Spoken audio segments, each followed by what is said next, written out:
મિત્રો, મેં મારા એક મિત્રને આશીર્વાદ આપ્યા કે સદા હસતો રહેજે.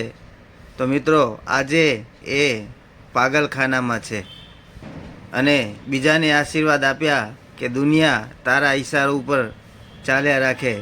તો મિત્રો, આજે એ ટ્રાફિક પોલીસ બનીને ત્રીજા માટે મેં ભગવાનને પ્રાર્થના કરી કે તારી આજુબાજુ ફૂલ જ ફૂલ હોય. તો મિત્રો, આજે સ્કૂલના બગીચામાં માળી થઈને ફરે છે. અને મિત્રો, ચોથા મારા મિત્ર માટે મેં ભગવાન પાસે પ્રાર્થના કરી કે મિત્ર ભગવાન મારા ચોથા મિત્રને સદા ચમકતો રાખજે. તો મિત્રો, શું કરું, આજે એના માથા ઉપર એક વાળ પણ નથી, આખી ટાળ ચમકે છે. તો બતાવો મિત્રો, હવે હું તમારા માટે ભગવાન પાસે શું પ્રાર્થના કરું?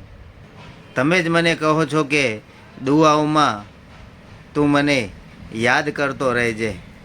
એની સાથે મિત્રો, ગયા વર્ષમાં મારાથી જે ભૂલ થઈ હોય એના માટે મને માફ કરજો. અને નવા વર્ષના આપ સૌને હેપી જય લક્ષ્મીનારાયણ, જય શ્રી રામ, જય શ્રી કૃષ્ણ.